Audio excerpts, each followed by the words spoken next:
Mesdames et messieurs, bonsoir et bienvenue dans votre magazine Questions d'État. Ce soir, nous allons animer cette émission sous un thème particulier. Vous savez que le 3 mai, le monde entier célèbre la journée de la liberté de la presse. En République démocratique du Congo, les journalistes ne sont pas restés en marge de cette grande célébration. Il y a eu une grande manifestation ici même à Kinshasa, au centre de ressources pour les médias. Nous allons en parler ce soir et parler également, faire un état des lieux sur le secteur de la presse avec quelqu'un qui n'est plus à présenter. C'est le secrétaire général de Journalistes en danger, qui est cette organisation de défense des droits des journalistes. Chivis Chivoadier est notre invité ce soir. Bonsoir. Bonsoir Gaël. Ça fait une éternité que je ne vous ai pas reçu. C'est un plaisir de vous revoir. Moi également. C'est vrai que vous êtes dans vos bureaux et sur le terrain à défendre les différents chevaliers de la plume qui sont victimes de pressions diverses et tout ça par rapport à leur profession. Ce soir, sur le plateau, nous allons en parler. Bonne fête déjà. Pareillement la liberté aussi. de la presse, merci. C'est notre journée à nous tous. Voilà, il y a eu une grande manifestation au centre de ressources pour les médias.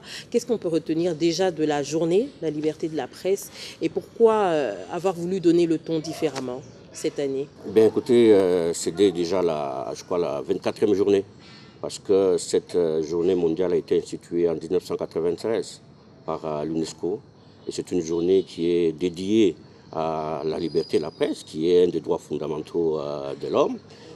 Pour nous, cette année, nous avons effectivement voulu y accorder un cachet spécial, compte tenu notamment aussi du contexte. Vous savez que pour cette année, l'UNESCO a voulu célébrer cette journée sur un thème particulier, des esprits critiques, pour des temps critiques, le rôle des médias dans la promotion des sociétés justes, pacifiques, inclusives. Et Dieu seul sait comment ce thème s'attache totalement au contexte qui est le nôtre, parce que nous sommes un pays qui traverse une profonde crise politique et sécuritaire, il ne faut pas se le cacher. Et cette crise a des répercussions sur le travail des médias, sur l'environnement général. Les journalistes sont souvent les principales cibles de ces périodes de crise, il faudrait le dire. Voilà, vous savez que des périodes de crise sont des périodes de grande tension. Et c'est des tensions qui, bien souvent, qui sont accompagnées des épisodes de violence. Et ces violences n'épargnent pas les journalistes eux-mêmes.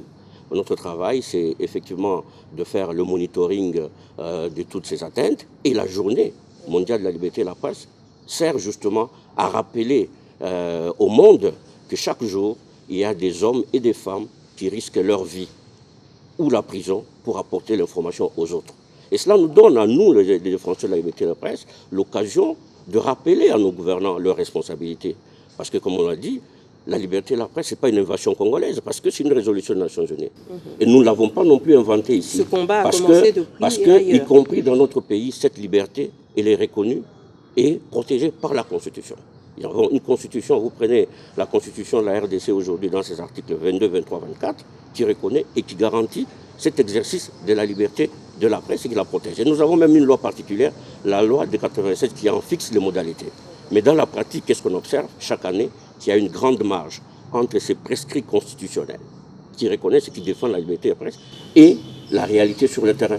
Les journalistes sont également beaucoup pointés du doigt par rapport à ce que vous dites. On va en parler. Il y a à boire et à manger. Si on doit rester quelques secondes sur le fait, sur la manifestation même, quelles sont vos impressions? Comment ça s'est passé effectivement? Il y a eu plusieurs allocutions. Il y a eu la vôtre, il y a eu l'UNPC, le président de l'UNPC qui était présent. Il y a l'UNESCO également qui s'est exprimé. Le ministre des Médias n'était pas là. Est-ce que ce n'était pas un couac, le message que vous adressez à l'occasion de cette journée, et notamment orienté vers les gouvernants? Mais qu'est-ce qu'on peut déduire de tout ça? Le ministre de tutelle qui est absent d'une aussi grande manifestation. Ben écoutez, je ne peux pas... Est-ce que vous pensez que l'objectif est atteint? Je ne sais pas donner les raisons pour lesquelles le ministre n'était pas là. Il était attendu, et vous avez vu qu'il était même annoncé dans le programme. Certainement, j'imagine qu'il a eu des empêchements de dernière minute, mais je pense que dès le départ, depuis plusieurs semaines, nous avions voulu effectivement impliquer les autorités dans l'organisation de cette manifestation. Nous avions écrit notamment à l'autorité, au gouverneur de la ville, pour l'informer de ce carnaval que nous voulions organiser. parce que nous pensions que c'était une manifestation publique, il fallait informer les autorités. Nous avons contacté le ministre lui-même, le ministre des Médias, pour lui faire part de toute l'organisation qui était mise en place. Mais vous savez qu'aujourd'hui, il y a comme un flottement au niveau justement du gouvernement. Les gens attendent la mise en place d'un nouveau gouvernement. Il y en a donc la gestion des affaires courantes. Ben oui, peut-être ce flottement fait que les gens ayant un pied dedans, un pied dehors, ne sachant pas toujours ce qui seront demain, peut-être qu'ils avaient d'autres. Je n'excuse rien, mais je dis simplement que notre objectif pour nous a été atteint parce que je pense qu'il y a eu une mobilisation des journalistes, de l'opinion, parce qu'on a interrogé, on a interpellé l'opinion, on a fait des panneaux, on a fait des tracts qu'on a jetés, je pense. Le message est passé pour dire qu'en fait que la liberté de la presse dans notre pays mérite beaucoup plus d'attention, qu'il y a un recul, et nous avons donné, dans les différents textes que nous avons lus, nous avons donné le tableau, les statistiques qui indiquent effectivement qu'il y a un recul inquiétant de la situation de la liberté de la presse, compte tenu du fait de cet environnement dont je vous ai parlé, qui est un environnement plus ou moins hostile, mais du fait que nous constatons que chaque année, il y a un nombre toujours plus élevé d'atteintes à la liberté de la presse et qu'il est important aujourd'hui, par rapport au thème qui a été adopté, qui est des mesures urgentes qui soient faites dans le sens de renforcer cette liberté de la presse et de sécuriser les journalistes. Les gens pensent que vous essayez un peu de gonfler le problème par moment. Il y a une pluralité aujourd'hui de médias. Ça démontre quand même cette volonté de la République démocratique du Congo de changer les choses. À l'époque, il n'y en avait qu'un seul. Il n'y avait qu'un seul média, un média unique. Aujourd'hui, toutes les tendances pratiquement sont représentées à travers malheureusement, Gaël, la liberté de la presse, malheureusement, c'est-à-dire la liberté de la presse ne s'évalue pas par le nombre de médias qui paraissent.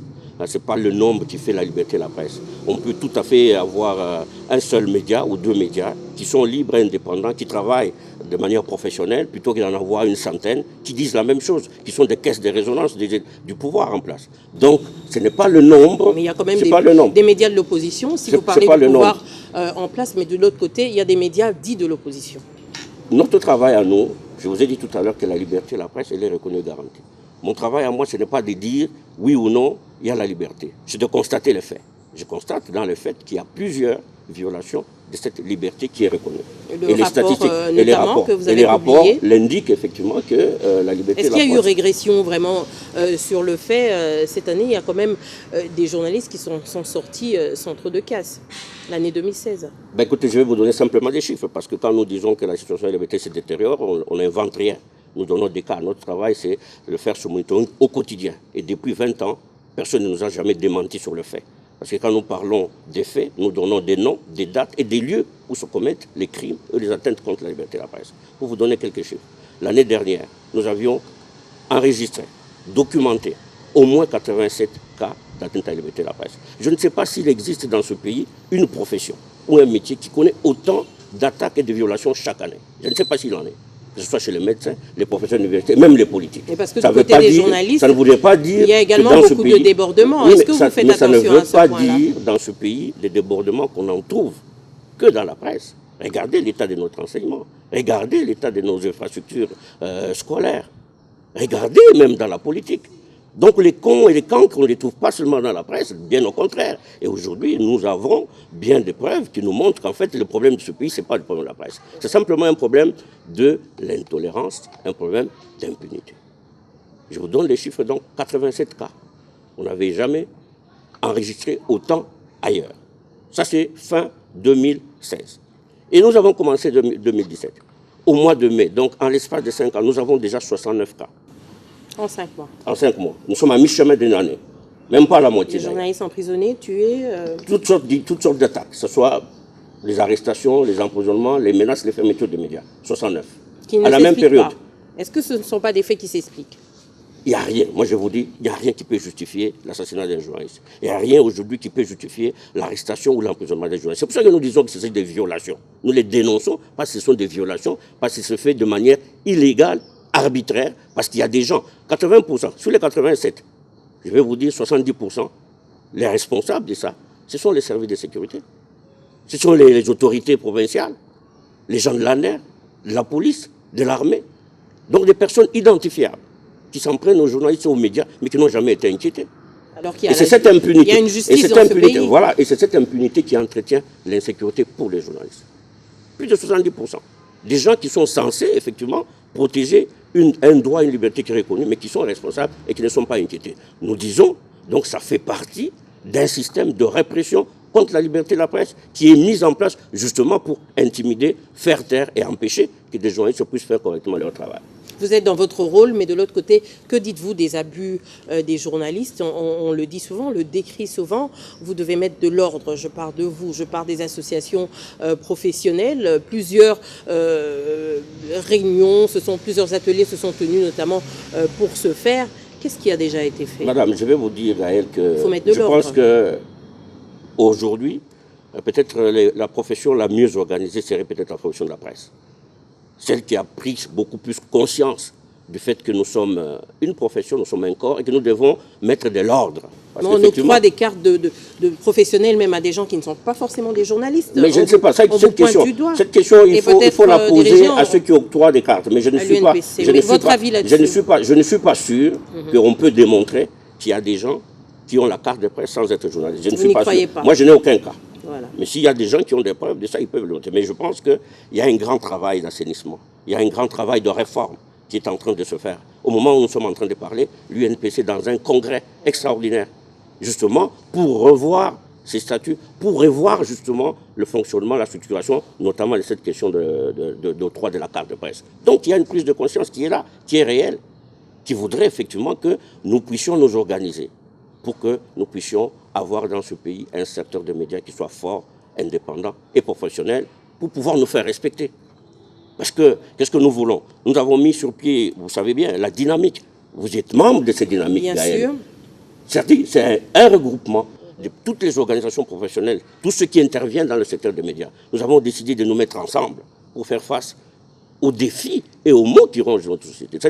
Notre profession. Nous avons pris conscience du fait qu'il y a énormément de problèmes, des difficultés, des maux qui sont comme autant d'obstacles qui empêchent effectivement les journalistes de faire correctement leur travail et au secteur des médias d'émerger. Et parmi ces mots, vous avez d'abord la question de la précarité, de la pauvreté des entreprises sociale, de presse. Voilà. Oui, qui a des répercussions sur les rémunérations et qui fait des journalistes aujourd'hui des proies faciles à la manipulation et à la corruption. Est-ce que ça ne devrait pas être le premier cheval de bataille, justement? Avant d'être agressé, le journaliste est quand même à la merci de ses clients, des potentiels agresseurs.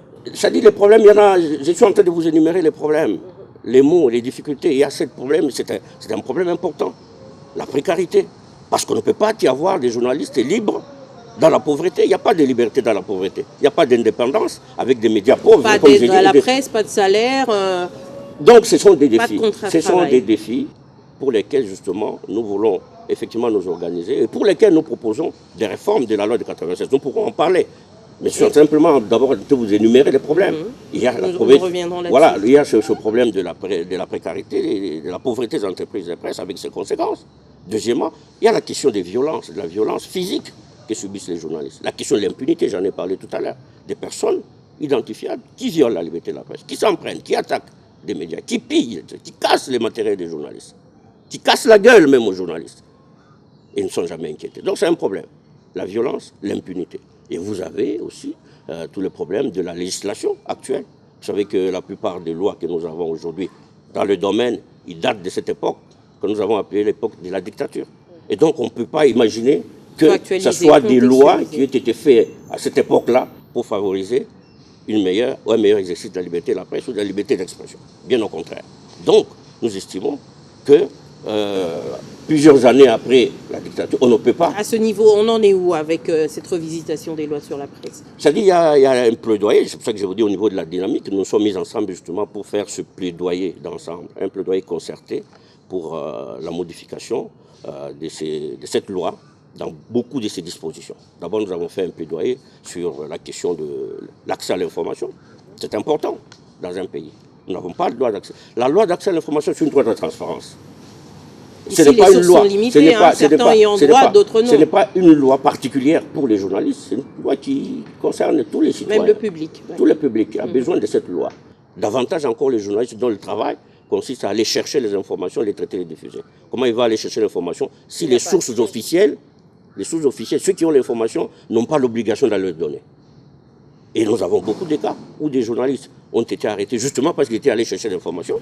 Ou alors, ils sont arrêtés. Ça leur plaît, ou alors, ils sont arrêtés parce qu'ils ont donné information, on dirait comme une fausse information, alors qu'on n'a pas voulu leur donner la vraie information. Donc c'est un problème, et aujourd'hui, on est avancé avec cette loi. Il a été déjà adopté, le projet de loi sur la loi d'accès à l'information a été adopté au niveau du Sénat.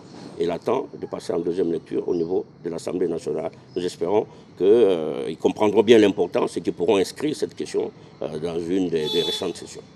Alors aujourd'hui, la responsabilité du journaliste est énorme. Nous traversons une période de crise. La République démocratique du Congo est en train d'attendre des élections qui n'arrivent toujours pas. Il y a beaucoup de flux autour de ça. Comment le journaliste doit-il gérer cette crise? Que doit-il dire? Que doit-il ne pas dire du tout? Vous dites que la responsabilité des journalistes est énorme, mais moi non, je ne pense pas. Les journalistes ont leur part de responsabilité. Mais ils ne sont pas les seuls. Ils doivent contribuer. Effectivement, la crise... Ce sont des acteurs parmi tant d'autres. Oui, les journalistes doivent se considérer comme étant des acteurs dans une société. Et leur rôle... Moi, j'ai toujours dit que le métier de journaliste est d'abord une responsabilité, avant d'être un simple métier qu'on exerce pour vivre, pour survivre. Et il est important que les journalistes en prennent conscience que dans la société, ils ont des responsabilités qu'ils doivent assumer. Notamment, leur rôle, donner l'information, le rôle des journalistes en période de crise, c'est d'éclairer les intelligences et les consciences par des informations qui permettent justement aux gens de savoir ce qui se passe et de pouvoir s'assumer le moment venu. Mais le journaliste a aussi la responsabilité de pouvoir dénoncer des manquements, de dénoncer des dysfonctionnements. Le journaliste doit participer, doit aider. Aujourd'hui, nous parlons, tout le monde, chien de garde, on le dit toujours de la société. Tout le monde parle des élections libres, transparentes. Les journalistes doivent pouvoir aider à l'organisation de ces élections qu'on attend. Il ne semble pas permis aux journalistes aujourd'hui de dire, par exemple, que le chef de l'État arrive à son dernier mandat ou que des élections sont attendues. Mais ils le disent. Les journalistes le disent. Mais voilà pourquoi on n'a pas besoin que les journalistes simplement le disent pour qu'on le sache. Tout le monde sait qu'aujourd'hui, la crise actuelle, c'est une crise de pouvoir. Et les journalistes doivent savoir. Une crise de pouvoir parce que toutes les institutions de la République sont arrivées à terme, ils sont sans mandat. C'est des questions taboues justement qui posent problème. Est-ce que le journaliste critique devrait parler de ces questions-là, Tchivi, sans se mettre en danger? Mais vous savez que le rôle du journaliste, il est vraiment exigeant. Vous savez, nous disons ici, si le rôle du journaliste devait se limiter, n'est-ce pas, à faire de la communication, de la propagande, à rapporter les activités des ministres, tel ministre a dit, tel ministre a fait, à ce moment-là, moi je dis, ça ne vaut pas la peine que nous... Malheureusement, c'est à ça qu'on... Ça ne vaut pas la peine pour que nous donnions, au niveau en tout cas des jeunes, autant de peine pour défendre des journalistes qui ne veulent prendre aucun risque pour le travail. Le travail des journalistes, c'est par essence. La situation sociale nous a emmené à ça. Beaucoup ont migré vers la communication. Mais c'est pas une excuse. C'est pas une excuse. Et je pense que même c'est un défi aujourd'hui. S'ils ne veulent pas disparaître, parce que vous savez aujourd'hui avec l'avènement des réseaux sociaux, des médias sociaux citoyens, les journalistes n'ont pas le monopole de l'information. On n'a pas à attendre d'ouvrir sa télévision le matin ou son journal pour savoir ce qui se passe. On est inondé, la toile est inondée. Mais voilà. Et donc c'est un défi énorme pour les médias traditionnels et pour les journalistes professionnels. Comme je dis, s'ils ne veulent pas disparaître, ils doivent faire la différence. Et faire la différence, ça veut dire se donner un label, le label de l'information, qui par définition est différent de la propagande et de la communication. Voilà, pour rester crédible. Les médias n'ont pas d'autre choix que de pouvoir s'adapter. Et aujourd'hui, s'adapter, ça veut dire... De mettre au pas aussi des nouvelles technologies. Oui, tout à fait. Ça veut dire qu'il faut briser cette langue de bois. Il faut être en mesure de parler vrai, de parler des véritables questions qui concernent la société. Parce que la liberté de la presse, après tout, c'est quoi? Parler vrai, mourir de faim et être emprisonné, sans peut-être pas de solution, ou même tuer. C'est une caricature que vous présentez là, mais qui n'est pas effectivement encourageante. Que j'ai dit tout ça, l'état ou la situation de la liberté. La situation des journalistes de manière générale dans notre pays, elle n'est pas, on ne peut pas s'en vanter, c'est-à-dire qu'il y a des problèmes sérieux que les journalistes connaissent. Mais est-ce que c'est une excuse pour ne pas faire correctement leur travail pour les journalistes? Mais non, je ne pense pas. Quand on appelle les journalistes des chevaliers de la plume et du micro, ça veut dire c'est des gens qui, dans une société, prennent leurs armes. Leurs armes, c'est les micros et les plumes, et qui ont conscience de leur rôle, de leur responsabilité, et qui vont à la conquête des espaces de liberté pour eux-mêmes et pour les autres. Parce que, comme je vous dis, moi je définis la liberté de la presse comme le droit pour les journalistes de pouvoir travailler en toute liberté, en toute indépendance. Mais aussi, et ça c'est une dimension importante de la liberté de la presse, c'est le droit du public à l'information. Le journaliste ne travaille pas pour lui. Il ne donne pas des informations pour son confort. Il doit, et ça lui donne l'obligation de donner des informations dont le public a besoin. Le public a besoin d'être informé au travers des médias libres, professionnels, indépendants et diversifiés. Et c'est ça qu'on attend des médias aujourd'hui et qui font obligation justement aux journalistes d'être à l'écoute de l'opinion, d'être à l'écoute de leur public. Est-ce que ces sanctions ne s'expliquent pas dans le sens où certains estiment que le tribunal des pairs, aujourd'hui les associations professionnelles ne font pas leur travail en ce qui concerne le redressement des journalistes face à l'éthique et au code de déontologie? Est-ce que ces sanctions finalement ne seraient pas dues à ce manque d'un travail rigoureux sur le terrain au sein de la corporation? Je vous dis, moi sincèrement, par rapport aux mots qui rongent la profession, il y a des remèdes. J'en parle.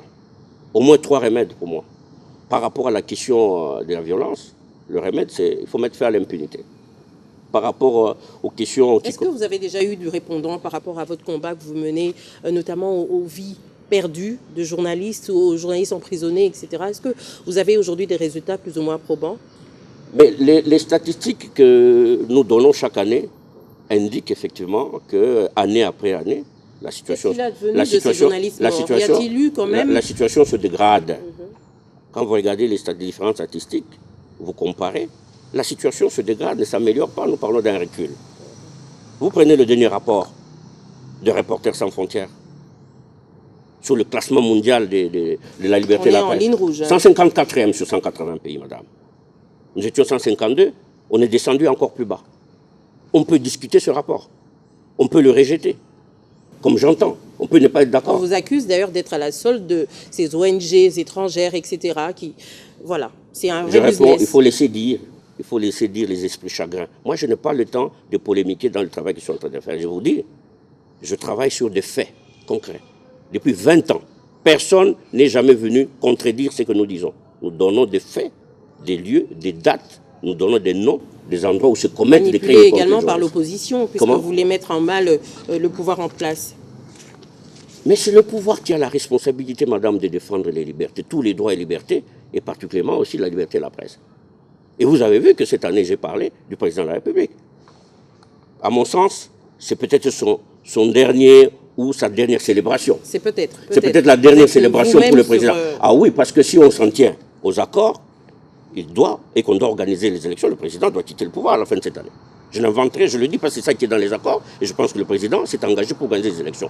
Donc, je constate, pour moi, peut-être c'est la dernière célébration du président en place. Mais je constate que pendant les 17 ans où le président a été en place, il n'a jamais pris aucun acte, posé aucun geste. Pensez-vous qu'il y a encore quelque chose à faire? Il n'a jamais posé aucun geste qui va dans le sens de renforcer la liberté de la presse et de sécuriser les journalistes. Malheureusement, au moins, il a parlé de l'aide à la presse, bien au les 2 millions. Mais ce n'est jamais venu, madame. Bien au contraire, on regarde que pendant tout ce long règne est marqué par des brimades, des arrestations, des emprisonnements, des fermetures des médias et même des assassinats des journalistes.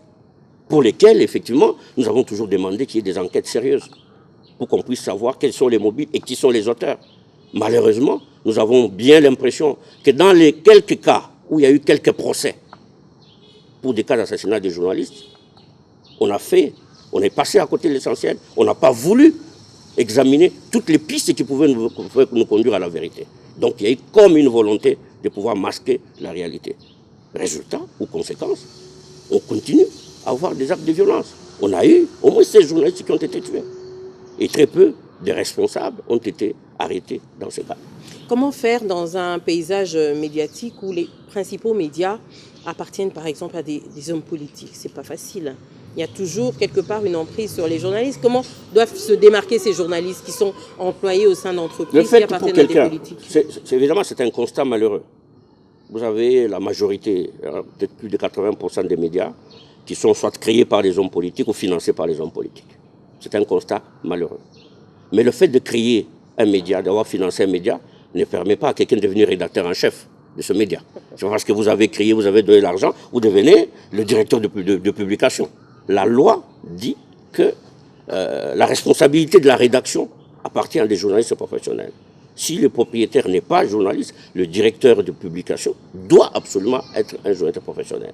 Et un journaliste professionnel, pourquoi est-ce qu'on l'appelle journaliste professionnel? C'est parce qu'il connaît les textes, il connaît les règles et les principes de sa profession. Les journalistes sont devenus plus que sentimentaux. Il connaît les règles. Ils prennent eux-mêmes cette charge émotionnelle. Ils connaissent les règles et les principes qui sont contenus, notamment dans ce que nous appelons le code d'éthique et de déontologie du journaliste. L'année dernière, nous avons même fait plus. Nous avons organisé un colloque avec des journalistes sur la responsabilité du journaliste en période de crise. D'où nous sommes sortis avec une charte, la charte des responsabilités, qui édicte un certain nombre de règles qu'un journaliste professionnel doit respecter. Mais en même temps, nous ne sommes pas des dupes. Les journalistes ne sont pas des enfants de cœur. Les journalistes ne fautent pas par omission. Bien souvent, d'ailleurs, ils savent ce qu'ils font. Mais c'est pour cela qu'il ne suffit pas simplement de mettre des barrières, des lignes. Encore maintenant, il faut être en mesure de sanctionner les manquements. Et c'est à cela que servent les structures d'autorégulation. Vous avez l'UNPC avec sa commission de discipline. Vous avez l'Observatoire des médias congolais qui a la charge de faire la police. D'être politisé. Par rapport à ça, quel est votre... Qu'est-ce qui est accusé d'être politisé? Les entreprises, les organisations professionnelles aujourd'hui. Est-ce que ce tribunal des pairs fonctionne comme il le devrait? Je pense qu'il fonctionne. Peut-être pas, qu'il ne donne pas un rendement qu'on voudrait, pour plusieurs raisons. Mais je pense que... je vous ai dit tout à l'heure que nous sommes peut-être parmi les rares... On a vu dernièrement, par exemple, des pétitions qui ont été initiées, etc. Mais on a vu l'incursion des services de sécurité, de l'appareil judiciaire, etc. au sein des organisations professionnelles. Mais c'est simplement pour vous dire qu'aujourd'hui, par rapport à la crise, les médias constituent un enjeu. Nous allons vers les élections, mais il y a une crise politique. L'information et les médias constituent un enjeu. Tout le monde veut contrôler les médias, veut contrôler l'information. Si on ne peut pas le faire en essayant effectivement d'infiltrer la presse, en essayant d'acheter peut-être certains responsables des médias, on essaie de le faire par la force. Donc c'est important, nous prenons conscience de cela.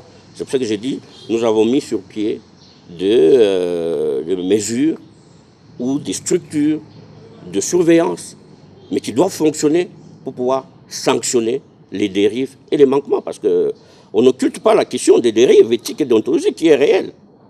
Mais il faut en même temps mettre des structures, des garde-fous pour pouvoir les sanctionner. Et je vous dis, nous au moins on est conscients de cela et donc on n'a pas beaucoup de leçons de recevoir des autres. Je vous dis, l'UNPC est en session justement pour essayer de redynamiser un peu toutes ces structures pour qu'ils puissent effectivement... Parce qu'il est quand même rare, ça c'est un petit commentaire que je fais, d'avoir par exemple un journaliste de la télévision nationale qui se met en travers, qui est... sous pression par rapport à une faute professionnelle. Vous en avez déjà eu? Il y en a beaucoup. Je vous ai dit, il y a une crise d'éthique, il y a une crise de responsabilité, mais il y a une crise d'autorité. Il y a une crise d'autorité. Et c'est pour ça que nous sommes dit, par rapport à tous les défis, par rapport à tous les mots, par rapport à tous les mots qui sont là, aucune de nos organisations seule ne peut faire face. Moi, j'aide, mon travail, c'est de faire le monitoring des attaques qui sont portées contre les journalistes. Mais il y a d'autres structures dont la mission, c'est de s'occuper justement des abus que les journalistes commettent. Et donc c'est en se mettant ensemble, c'est dans cette synergie que nous pensons pouvoir renforcer, redorer d'abord l'image de cette profession, assainir cette profession et espérer jouer le rôle important que les médias doivent jouer dans une démocratie, le rôle de contre-pouvoir. Quatrième pouvoir ou contre-pouvoir. Parce que la démocratie, finalement, madame, ce n'est pas seulement les élections. La démocratie, c'est un système de séparation de pouvoir.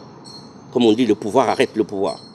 Et le pouvoir traditionnel, c'est vous avez le législatif, l'exécutif. Alors, quand vous prenez chez nous, les trois pouvoirs traditionnels, ils sont en connivence. Donc, en fait, ils ne forment qu'un seul pouvoir. De sorte que, finalement, les médias, c'est les médias qui devaient jouer le rôle de contre-pouvoir pour essayer de, non seulement de donner des informations, et exercer leur pouvoir de critique par rapport aux choses qui Il faudrait réveiller la profession par rapport à ça. Je relève encore le fait que beaucoup sont passés du côté de la communication. Est-ce que ce n'est pas un vrai danger? Pas seulement pour eux, mais seulement pour la profession de manière générale. Oui, ça dit, il ne faut pas se le cacher, ça dit aujourd'hui, il y a quand même une sorte de désaffection du public par rapport aux médias. aux médias nationaux. C'est pour ça que j'ai dit, il faut que les journalistes eux-mêmes prennent conscience de cela. Que le public maintenant préfère aller chatter, va sur le net plutôt que de Voilà, le réflexe de tout le monde, c'est d'ouvrir. Si on voit des informations qui se passent, sur des choses qui se passent chez nous, tout le monde a le réflexe le matin, n'est-ce pas, d'aller sur des médias étrangers, sur RFI, BBC et tout ça. C'est là où on va chercher des informations. Et ça pose problème à une démocratie. Parce que la démocratie d'un pays, la qualité dépend aussi de la qualité de sa presse. Une presse qui est professionnelle, qui est vivante, qui est puissante, permet quand même à ce que dans une démocratie, on puisse bien recadrer les choses. Mais si la presse, effectivement, plonge comme on est là, si la presse est inexistante, effectivement, ça pose des problèmes par rapport à la démocratie. Et il y a cette désaffection qui fait que les gens se tournent vers des médias étrangers et les médias vont disparaître. Parce qu'on a parlé de la précarité. Si on n'a aucun journal ici qui tire à plus de 10 000 exemplaires, or, les principales sources de recettes pour un média, c'est aussi bien la vente, des journaux, c'est aussi bien la vente que la publicité. Mais les opérateurs économiques qui ont la publicité ne vont pas aller perdre de l'argent dans des médias qui tirent à peine 200, 300 exemplaires. Donc ça devient un peu un cercle vicieux. Vous devez être professionnel pour avoir un produit qui est acceptable et que vous pouvez vendre et espérer, n'est-ce pas, attirer de la publicité qui est la principale source des recettes. Mais si vous restez dans les caniveaux, vous restez dans les chaînes écrasées, et si c'est ça la presse, je dis, par rapport aux nouvelles technologies... Le journalisme d'enquête, notamment, ça demande beaucoup de moyens, et ça demande de prendre des risques aussi. Comment voulez-vous convaincre les journalistes à aller sur Par définition, le métier de journaliste, c'est un métier à risque, malheureusement. Et quand on accepte de faire ce métier, donc c'est-à-dire on en connaît les tenants et les aboutissements, y compris les risques. Ici, aujourd'hui, nos journalistes, compte tenu, et j'essaie de comprendre. Faire leur confort, c'est déjà compliqué. Moi, je n'accuse pas, j'essaie de comprendre cela, je ne justifie pas non plus. Compte tenu de l'environnement qui est hostile sur le plan politique et sécuritaire, la répression, la violence, par rapport à la situation économique, par rapport à la pauvreté, à la précarité, beaucoup de journalistes ont choisi de faire ce que j'appelle le service minimum. Service minimum de la presse. Juste ce qu'il faut pour continuer à survivre, en ayant effectivement la main tendue vers des gens qui, fameux coupables, vous savez de quoi il s'agit. Donc, ça c'est un danger, non seulement pour la presse, pour la liberté de la presse, mais pour notre propre démocratie. Et c'est pour ça que je dis, quand nous avons organisé ici, en début d'année, la cérémonie d'échange de vœux ici, dans ce centre, nous avons tous lancé cet appel à la mobilisation, effectivement, des médias pour qu'ils prennent conscience de cela, qu'ils prennent conscience de leurs responsabilités. Et c'est la seule façon pour eux de continuer à exister. Mais alors, par rapport à la question de Z, parce qu'on dit aujourd'hui, le journaliste fait quand même un travail d'intérêt public. Et cet intérêt public mérite quand même qu'en retour, compte tenu Qu'en est-il de cette fameuse enveloppe de 2 millions? Elle est passée où? Déjà, vous, journalistes, vous avez commencé par charcuter l'enveloppe avant de l'avoir vue. Elle n'est jamais passée par moi. C'est un danger. Elle n'est jamais passée par moi. Je ne connais pas, et je ne connais pas le contenu. Vous parlez de 2 millions, je n'ai jamais vu la couleur de cet argent. De toute façon, même s'il y en avait cet argent, je ne suis pas concerné. Moi, je ne suis pas journaliste pour espérer mériter de cet argent. Mais dis simplement que dans une situation comme celle-ci, si on a conscience du rôle et de l'apport des médias, il est important, c'est une obligation pour l'État de pouvoir aider ces médias. Et la loi prévoit des aides directes et indirectes aux médias pour leur permettre un peu d'alléger les charges et de leur permettre quand même de souffler un peu et pouvoir travailler sans trop... C'est une question de volonté politique. Absolument. Absolument. Et cette aide-là ne doit pas être conçue comme un cadeau qu'on donnerait aux médias. Non. C'était normalement les journalistes ne sont pas assez gentils, donc voilà, c'est-à-dire on donne, on retire comme on veut, ou pour vous donner, et tout ça vous devez ramper et tout ça. Non, j'ai dit c'est une obligation de la société pour les journalistes par rapport au service qu'ils reçoivent. Ça doit être compris comme ça, et donc être inscrit dans le budget du pays. On doit inscrire une enveloppe pour aider la presse en retour du service qu'il rend à la nation. On appelle les journalistes, vous appelez les journalistes à s'engager, notamment pour la paix, pour la cohésion nationale. Doivent-ils prendre la place des politiques? La cohésion nationale, c'est une question politique. Non, la cohésion, c'est une affaire de tout le monde. Vous savez, la liberté de presse, c'est corollaire de la liberté d'expression et d'opinion. Donc, c'est pas l'affaire simplement des journalistes, c'est l'affaire de tout le monde. Parce que, voyez-vous, d'abord sur le plan, quand on parle du rôle des médias dans la promotion des sociétés pacifiques, ça veut dire des sociétés où il n'y a pas la paix. Dans des sociétés justes, là où il n'y a pas la justice. Inclusive, c'est-à-dire là où il n'y a pas la cohésion nationale. Et moi, je dis, là où il n'y a pas la paix, il n'y a pas de liberté de la presse. Vous ne pouvez pas exercer votre travail de journaliste là où il n'y a pas la paix. Et là où il n'y a pas la liberté, il n'y a pas la paix. Les deux choses, je pense que se tiennent. La liberté de la presse est fonction aussi, ce qu'on dit de l'environnement politique et sécuritaire. Les pays qui connaissent la guerre, les conflits armés, ou qui connaissent des processus démocratiques chaotiques un peu comme chez nous ici, ce sont des zones rouges pour les journalistes et pour la liberté de la presse. C'est dans ces pays-là. Si les journalistes ne sont pas tués, assassinés, mais ils subissent beaucoup d'exactions.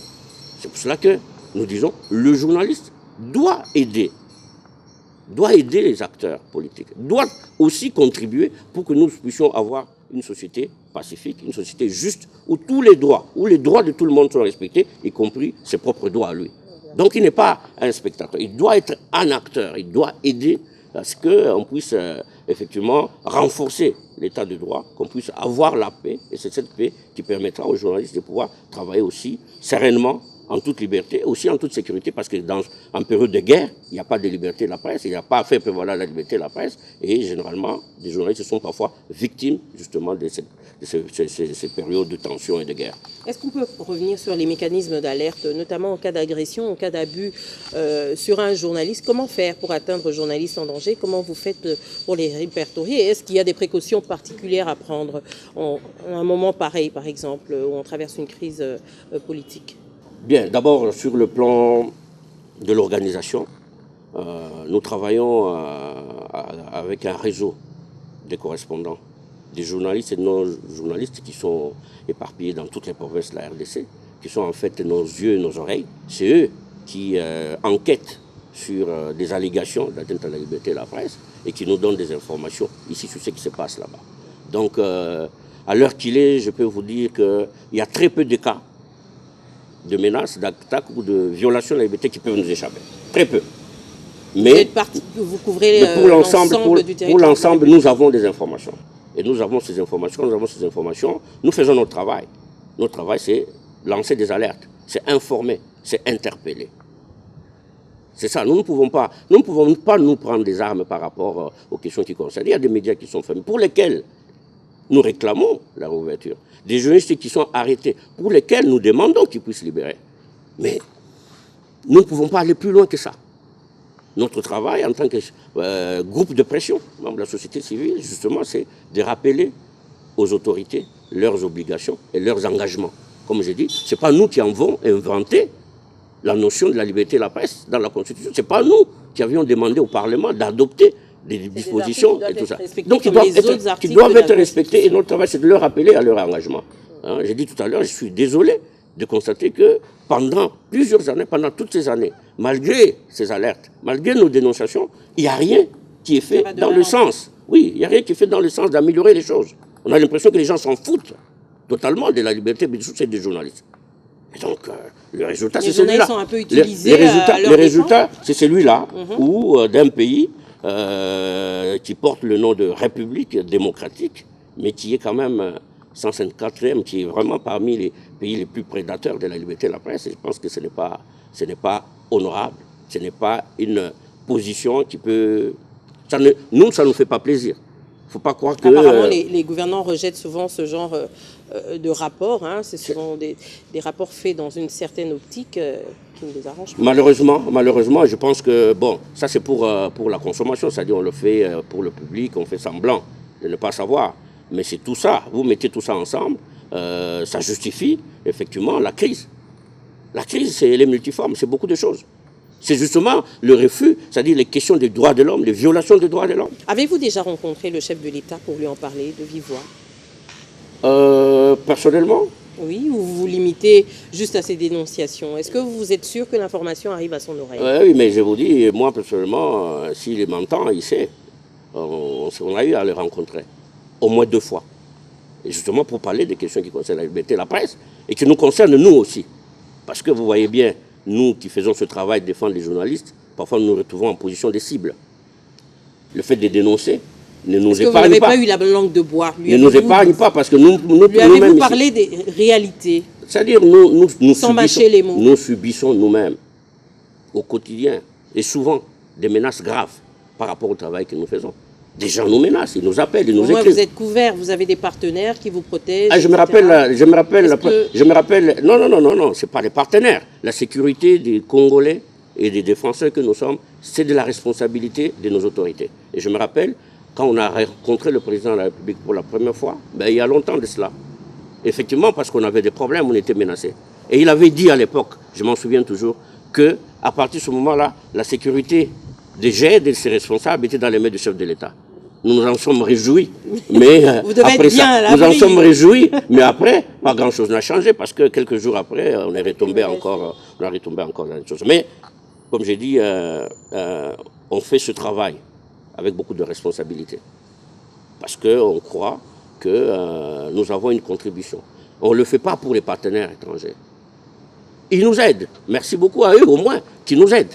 Mais si les partenaires ne nous donnaient pas des moyens pour pouvoir faire le travail, peut-être nous ne serions pas là. Mais il est important, il est important. C'est grâce à ce travail déjà qu'on arrive à répertorier. Et il est temps que nos autorités prennent conscience de cela et qu'ils soient les premiers à nous aider, à nous financer et effectivement à nous sécuriser dans ce que nous sommes en train de faire. Qu'on cesse de considérer que les défenseurs des droits de l'homme sont des gens de l'opposition, que ce sont des adversaires politiques. Nous ne sommes pas des politiques. Les futurs candidats à quoi? À des postes de responsabilité, pourquoi pas? Mais ce n'est pas parce qu'on est de la société civile qu'on n'a pas droit. On est de la société civile, on peut aussi exercer. Si on estime, on fait appel à un membre de la société civile, par exemple, on estime qu'à ce poste, il peut effectivement être utile. Vous êtes citoyen comme tous les autres. On est citoyen comme tous, donc il peut aussi aider.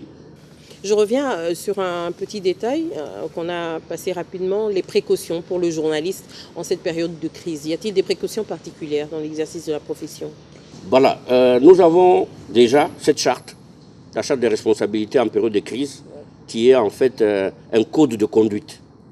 Nous disons aux journalistes, je le répète, quand un journaliste respecte scrupuleusement ce code d'éthique et de déontologie, il se met à l'abri au moins pour 80% des attaques éventuelles. Ça c'est clair, les statistiques sont là pour ça. Les 20% autres, ça peut être dû peut-être à la malchance. On peut se retrouver à un mauvais endroit au mauvais moment, ou au fait qu'effectivement, la justice ne fonctionne pas, il y a cette impunité qui fait que les gens peuvent faire n'importe quoi. Mais quand un journaliste respecte ce code, les règles élémentaires de sa profession, il se met à l'abri. Beaucoup de cas. Le risque zéro n'existant pas. Deuxième chose, nous avons publié, il n'y a pas longtemps, un petit manuel de sécurité pour les journalistes. Voici ce qu'il faut faire, voici ce qu'il faut éviter pendant la période. Des petits gestes qu'il faut éviter, qui peuvent vous exposer. Et nous avons fait ce manuel-là, et nous sommes en train, effectivement, d'organiser des sessions, de sensibiliser. À la disposition des journalistes. C'est pour les journalistes, de sensibiliser les journalistes sur cette question importante de la sécurité pour eux en cette période. Alors, on peut saluer quand même ce succès, j'allais dire, cette réussite. Ça veut dire la dynamique à parler en son temps de la création d'un centre de ressources. Aujourd'hui, il est bel et bien là. C'est là d'ailleurs où nous sommes en train d'enregistrer cette émission. Est-ce qu'on peut revenir sur la petite histoire et voir l'évolution depuis qu'il a été mis sur pied? Ça, on s'appelle centre de ressources pour les médias. On aurait bien voulu que ça s'appelle Maison de la presse. Parce que le projet de la Maison de la presse, c'était un projet gigantesque, c'est un projet ambitieux, qui n'est pas simplement un projet de GED, mais un projet que nous avons, un projet commun avec l'UNPC et l'OMEC. Mais comme je dis, c'est un projet gigantesque qui demande beaucoup de moyens. Mais ça fait quelques années. Ça fait quelques années que nous attendons toujours les mêmes partenaires extérieurs qui nous donnent les moyens pour mettre sur pied cette maison de la presse. Alors comme ça ne venait pas, je pense qu'on a dû, avec Internews, l'USAID, trouver une solution intermédiaire en mettant sur pied ce centre. Pourquoi? D'abord parce que, vous savez, depuis plusieurs années, comme j'ai dit, nous fonctionnons avec les financements à 100% des bailleurs étrangers. Mais il se pose une question de la pérennisation de ce que nous faisons. Si aujourd'hui, les bailleurs ne sont plus là, s'il n'y a plus d'argent pour financer, comment ça se passe? Donc nous pensons à la pérennisation du travail que nous sommes en train de faire, notamment au travers des structures qui peuvent nous permettre de nous autofinancer un tout petit peu. Et c'est pour ça que vous voyez dans ce centre, nous avons quelques ressources, comme on appelle centre des ressources, que nous mettons à la disposition. Vous avez une salle de réunion, vous avez un studio, vous avez un espace cybercafé, un restaurant, une bibliothèque. Tous les journalistes tous les journalistes, l'idée c'est que des journalistes qui fréquentent le centre puissent apporter leur petite contribution, en payant peut-être une carte d'accès ou carte de membre, qui peut permettre de générer un peu de moyens qui peuvent nous permettre ne plus que de couvrir le loyer, parce que dans ce centre, on paye le loyer. Donc jusque-là, il y a un bailleur qui paye le loyer, mais si demain il n'y a pas, qu'est-ce qu'on va faire? Donc c'est pour les journalistes, c'est pour ça que nous disons aux journalistes, il faut qu'ils prennent, c'est leur maison. Ce centre, c'est pour les journalistes. Deuxième chose, l'objectif c'est, comme le nom l'indique, la maison de la presse, c'est que des journalistes se sentent comme chez eux. Comme chez eux à la maison. Leur petite ambassade. Oui, afin de recréer un peu cet esprit de famille. Est-ce que ça existe encore, la Non, ça commence à faire. Cet esprit de famille commence à faire défaut. Et ça commence à porter atteinte justement à la liberté de la presse. Aujourd'hui, les journalistes ne se sentent plus comme étant membres d'un corps. Exact. Si nous apprenons confrères... Il n'y a plus de solidarité, mais voilà. on voit... C'est-à-dire on s'appelle confrères, c'est parce qu'on doit être conscient qu'on fait partie d'un corps. Et on doit être solidaire. À la place, qu'est-ce qu'on voit? On voit émerger ce que moi j'appelle des petits esprits mercenaires.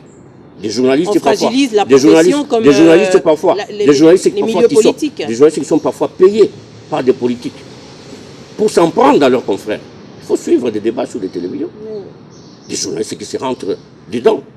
Des journalistes qui deviennent des politiciens, qui défendent des idéologies, qui défendent des camps politiques. Mais voilà pourquoi le journaliste aujourd'hui est pris comme finalement partisan, membre des partis politiques. Mais voilà, c'est pour ça que je dis, ça fait partie des problèmes. Et nous sommes là pour essayer de trouver des solutions.